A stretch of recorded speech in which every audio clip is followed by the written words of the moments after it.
before we begin, let's first wish Mr. Ryan Aranya a happy birthday. He turned 22 over the weekend. 28. 28 is the official. Thank you sa pizza. Okay. Yeah, he brought us pizza, so thank you very much, Ryan Aranya. And since this is Ryan Aranya's birthday episode, why don't we get a birthday message from his best friend on the team? Raymond, ano ang birthday message mo para kay Ryan? In English time. I want to say my brother from another mother. Yes. Happy birthday, bro. Wish you all the best. You know I will be here always. Even in the practice. Parang kanta yun, I love you, bro. Kiss! The L word. And in celebration of your belated birthday, let's talk about, let's ask for the advice of Charles and Magu kung paano nyo matatalo ang Meralco sa Wednesday. Ayan. So makinig ka rin, Raymond. Okay? How will Ross beat Meralco? Bigyan sila ng pointers. Tingin ko si Ryan kailangan mga 40 minutes, si Raymond mga 40 minutes kasi yung import medyo ano eh. So si Raymond na lang. Si Chris mga 45. Tapos mga 15 attempts each. Tingin ko kaya. Okay na, go na yun. Go na. I think against Meralco, they have to play solid defense and they have to move the ball. Kasi Meralco, they're a good defensive team. They really make you work hard for your points. And if puro one-on-one kayo, they have defenders who can defend. I think they have an advantage sa mga point guard nila. Si Paul, syempre, lamang siya sa ibang point guard ng Meralco. Of course, unless Dillinger's the one guarding him. But you're a deeper team than Meralco. Syempre, kung si Brian Butch mag-40 na naman, I mean, you have to stop him. Cannot leave him open. Oh, ikaw. Yun yung kabantayan. Excited ka na? Ipadribble mo siya, ha? Huwag mong papashoot ng catch and shoot, kundi patay kayo. I think pero hindi ako kampi sa Rain or Shine. Meralco fans, just in case. We're just giving advice. Disclaimer. Okay. Magu. Grabe ito makahugas na kamay. Si Mr. Chu. Okay. Mr. Marshall, go ahead. They're gonna have to dig deep, Rain or Shine. Sa nakita nating performance nyo. Actually, I've always wanted to ask. Kasi third season in a row na to eh. Na after ng disappointment sa Philippine Cup, hindi nagiging maganda yung second conference nyo. Nung una, yung natalo kayo sa Powerade, next conference nun, diba? Tapos nung na-sweep kayo ng Talk and Text, second conference last year, lumaylay din. Ito, in danger kayo na maulit yun. No? Pagkatapos matalos doon sa Sanmig, parang bumabagsak yung second conference, at least decent with Sundov. Na-upset nga lang. Number 2 sila nun eh. Sabagay. Ito yung worst so far. Diba?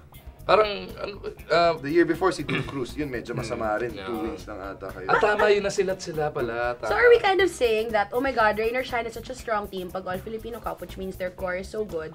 May problema ba sa mga naghahanap ng import? Yan ba sinasabi niyo? Kasi nag-champion kami, may import kami. Parang yung frustration nyo, nag-blow over into the second conference? Siguro. Yung gana? Ganun lang. Parang kailangan lang siguro namin yun nga, parang nasa amin, na-feel pa rin namin yung talo namin. Pero hindi yun, hindi dapat mangyari sa amin yun kasi ibang usapan na yun, tapos na yun. So, pero like, yung tanong mo nga, paano nyo tatalunin yung Meralco, yun ang biggest contrast ngayon. Meralco is playing with so much heart right now. Ibang klase, yung pinapakitang down by 10 sila. Late in that game against R21, nanalo pa by 10 pa rin ba yata? Talagang 20-point turnaround. Down the whole game. Down the whole game. Yung puso nandoon. Yun yung nakikita usually sa Rain or Shine na hindi pa nagpapakita sa first 4 games niya. But we'll see. I think mukhang after itong after itong pakit ang pinakita nyo sa San Mig Coffee eh. Pero kasi wala ka nga. Tingin ko kung nandun ka, birthday mo pa. Panalo ka nga. Pero baka napagalitan na kayo ni Coach yung mali mo. Napagalitan ba kayo? sila. Nagagalit ba siya? May video ka ba o picture? Kaya meron ba? May pictures ka ba? Parang wala. Hindi niya daw pinicturean. Okay. So, I asked them kung paano nila advice nila for you guys. What naman can everyone look forward to na ipapakita nyo sa Wednesday against Meralco? Raymond, go. Siguro yung sabi mo nga yung sa All Filipino Cup namin, siguro medyo sabi nga nila na medyo yung pagkatalo namin dinadala pa namin. So hindi pwede yung kasi nga kailangan mag-move on na.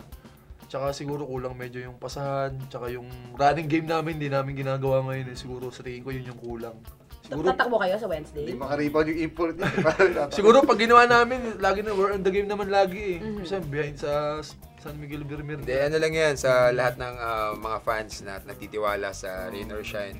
Parang ano lang kami, parang FPJ lang kami. Bugbog. Hanggang mali, bugbog na yan. Sira, Joke lang. Oo, wala nang tayo sa tayo. Tayo, Di ba, paano mabugbog dyan? Parang ganun lang kami. Kanina, Baka nila pumawi. tinanong ni Ryan si Magu, may pag-asa pa ba kami? Sabi ni Magu, syempre naman. Oo naman. Oo naman. Like, I mean, we're talking like mathematically. Oo naman. There's malayo still very pa. much in it. Because, 1-3, still 5 games to go. Tama ba, Matt? Oo. kayang-kaya. Puso lang yan. Indeed. Puso. Yan ang sinasabi ni Magu na sakit. Nasaktan kayo kande.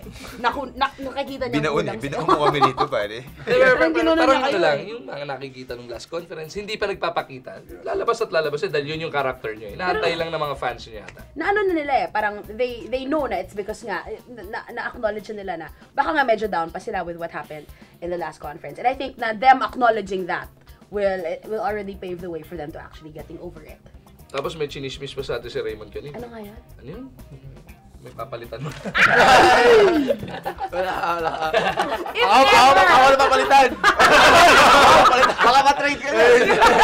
if ever man, mangyari yung binabanggit ni Magu, will it happen by Wednesday? Hindi.